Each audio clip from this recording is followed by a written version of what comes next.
So apparently everything is just a ritual, or just a wild sequence of coincidences. You can decide which one it is for yourself. Because if this whole situation right here wasn't a ritual, I'm not sure what to make of these coincidences. I spoke on some of these coincidences in my video yesterday about how the Pope passed away at age 88, on the same exact day that Klaus Schwab stepped down from being a chairman at the WEF, where he wrote this: following my recent announcement and as I enter my 88th year, I have decided to step down. And then I spoke about the number 88 with its occult ties, and also the ties with Trump and Donnie Darko and Back to the Future and all the weirdness going on behind that. There's more I want to bring to your attention in this video. Let's start off with the fact that Pope Francis passed away on April 21st, which coincidentally is the anniversary of the foundation of Rome that took place on April 21st, 753 BC. What are the odds? Apparently pretty good. But wait, there's more. Because do you guys remember this news story right here that flooded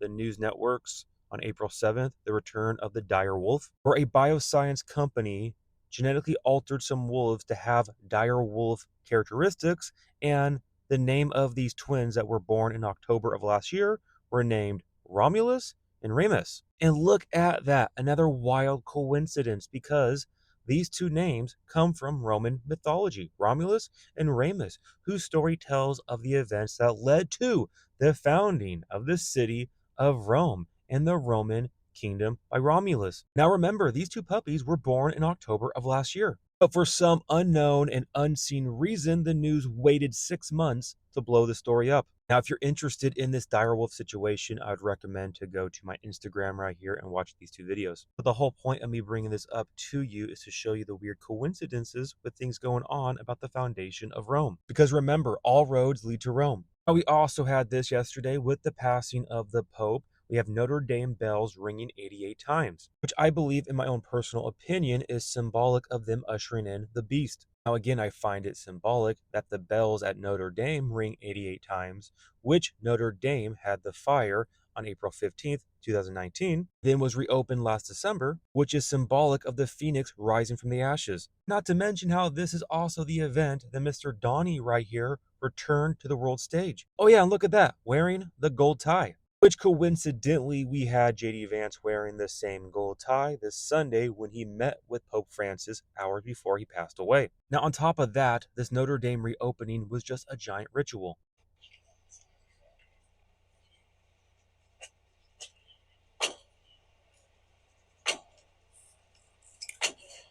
Yeah, this is totally what Jesus would want. Okay. No, a Babylonian priest with a Dagon fish hat, wearing a robe with the same exact colors of the Order of the Eastern Star, which is Masonic, by the way, and of the occult, using a giant wizard staff to knock 3 times on the giant Nephilim doors. I feel like I'm taking crazy pills. But it makes sense that he would be wearing a robe with these Masonic colors, since the phoenix rising from the ashes, which comes from the Masonic motto Ordo ab Chao, which means order out of chaos. Now, also, by the way, I want to add how this phoenix bird symbolism is also the left-right political paradigm.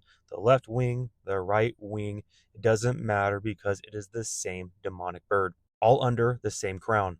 Since we are talking about Rome, I wanted to bring up how these guys are obsessed with Rome and America being the new Rome. Now, this guy right here loves Rome. He thinks about the Roman Empire every day. I mean, he just loves the Roman Empire so much that he couldn't help himself but show the whole world his Roman salute. How they are trying to make Mr. Donnie right here into a Caesar-like figure. Which, once again, there's some weird coincidences, since he was the first sitting president to attend a Super Bowl, which just so happened to be at a football stadium called the Caesar Superdome. What are the chances? Now, the weird connections and ties do not stop there. We all remember the assassination attempt that took place on July 13th at 3:11. Of course, you need to have your 33 right here, 3 times 11. But July 13th just so happens to be the birthday of Julius Caesar, which I'm sure you know by now. He became the first dictator of Rome, and he played a critical role in the events that led to the demise of the Roman Republic and the rise of the Roman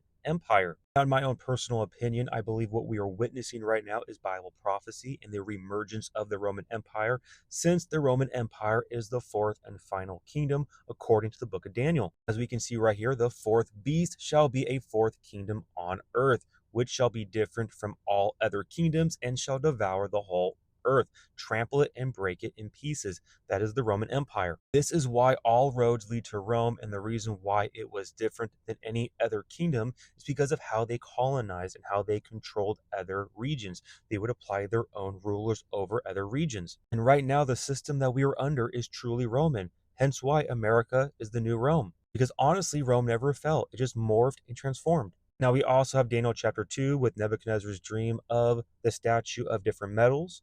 Verse 32, this image's head was of fine gold, that is Babylon, its chest and arms of silver, that is Persia, its belly and thighs of bronze, that is Greece, and then its legs of iron, its feet partly of iron and partly of clay, that is the Roman Empire. And the way that we know the legs of iron and its feet partly of iron and clay represents Rome is because Rome separated into two different legs, the western leg and then the eastern leg. And this idea of partly of iron and clay shows that there is some friction, that it does not bond together, because when Rome would take over areas, they would not want to be ruled over. So again, there was partly the strong iron, but then partly of clay, showing that it would be fragile. Now, also to add, I believe personally, with my own interpretation of Daniel chapter 9, that the Antichrist will be Roman, because we can see right here, verse 26, and after the 62 weeks, Messiah, that is Jesus, shall be cut off, but not for himself, and the people of the prince who is to come. So you have Messiah cut off,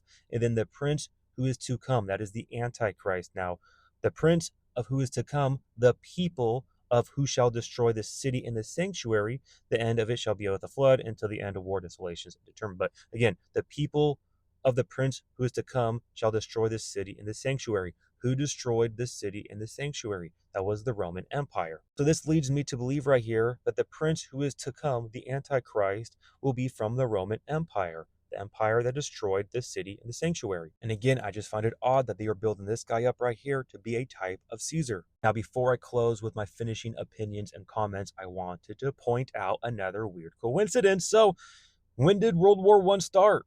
July 28th of 1914.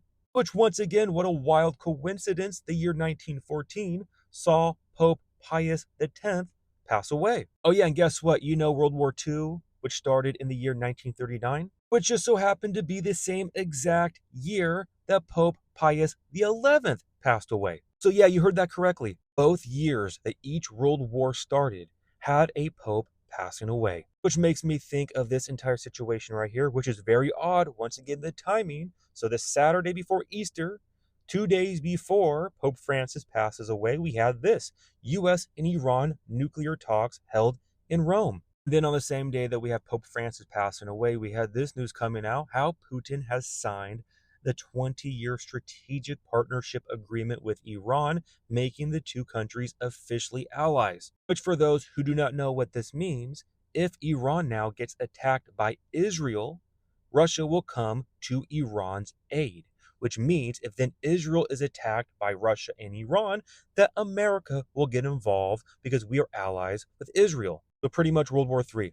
Now, with that being said, guys, I know that was a lot. I try to pack as much as I can within 10 minutes, but the coincidences are absolutely wild. Now, you can come to your own conclusion. In my own personal opinion, I believe everything that we are watching right now is a sign of the times, that the Roman Empire is re-emerging, because that will be the fourth and final system that the Antichrist will use to reign down here. I believe that the Antichrist is here, that he is about to be revealed pretty soon, in my own opinion, if he is not somebody already. Again, all speculation and theory, but what this should do as a believer is to cause urgency to get the gospel out and to work on our own relationship with God, having our heart postures pointed towards him, focusing our eyes upon the Lord, for he is truly the author and perfecter of your faith. I just cannot stress that enough to you guys. Again, interesting stuff, but if it does not relate to you into causing a personal relationship with the Lord, then it means nothing, okay? So again, it can all be fun and dandy watching this type of stuff, but you need to focus on your relationship with the Lord and loving others and getting the gospel out. So with that, I love you all so much. God bless. Remember, the just shall live by faith.